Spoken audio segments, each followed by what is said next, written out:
Everybody, I am going to make this egg custard today. It's one of my husband's favorites and I haven't made it in a long time, so I'll kind of show you here how to make it. Okay, so I'm going to start with 5 eggs here, and you just cook it over the stovetop nice and slow.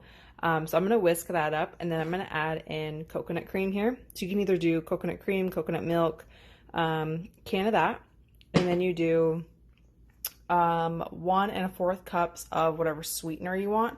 So I'll probably do a little combo of coconut sugar, and then I just have some regular, like just cane sugar. Monk fruit would be great, you know, stevia substitutes, whatever you'd like. And then you do 1 cup of rice flour. So I have this sweet white rice flour.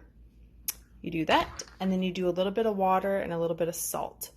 And then I may add in, we have this multi-collagen protein that's vanilla flavored that tastes so yummy. So I may throw that in there just to add, it adds a ton of sweetness actually.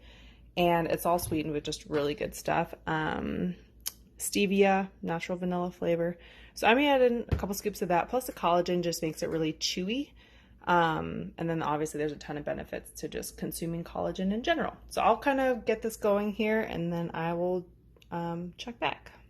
Okay, so I whisked up the eggs, and then I put in the can of that coconut cream. So I just have it on like medium heat right now. So I'm just going to continue to stir that until all of that coconut cream or coconut milk is just fully melted.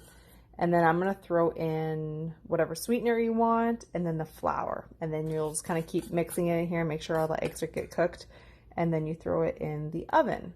So I will get this going here.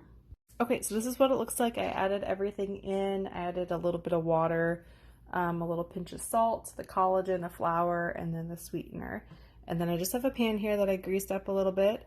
And then you want to preheat your oven to 350. So you will throw this in the pan here, let it cook at 350 for about 50 minutes or so. Just kind of keep checking on it. So I will show you the finished product.